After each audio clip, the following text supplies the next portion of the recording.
असा माणूस असूच शकत नाही. याचा अर्थ आम्ही काही तरुणांना स्वतःची प्रगती करू नका हे नाही सांगत, पण स्वतःच्या प्रगतीसोबत देशाच्या प्रगतीचाही विचार व्हायला पाहिजे.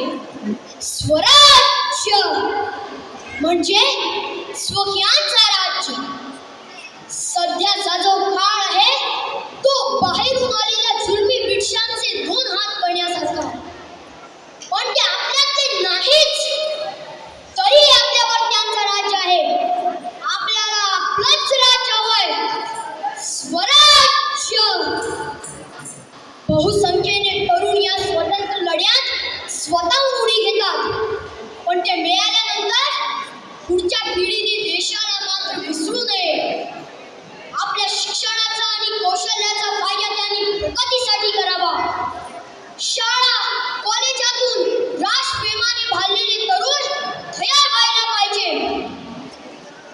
आता एक तर मरा नाही तर मारा, आणि असंच जर असेल तर माराच. 1857 बंद म्हणून का पडला? राणी लक्ष्मीबाई, तात्या टोपे यांचे बलिदान का व्हायला गेले? कारण आपण एकत्रपणे लढलोच नाही.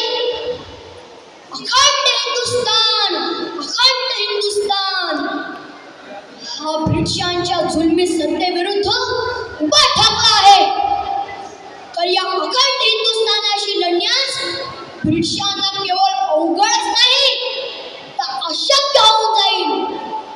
अरे कोण कुठला आहे इंग्लंड देश? आपण सर्व हिंदुस्थानी एकत्र होऊन थुकलो तरी येथे वाहून जाईल.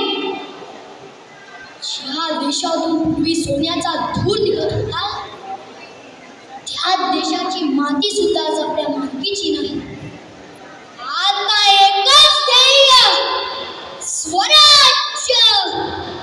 आता स्वराज मिळवण्यासाठी किती संकट आली, हा फळ जरी कोसळला तरी त्याच्यावर पाय ठेवून उभा राहीन मी.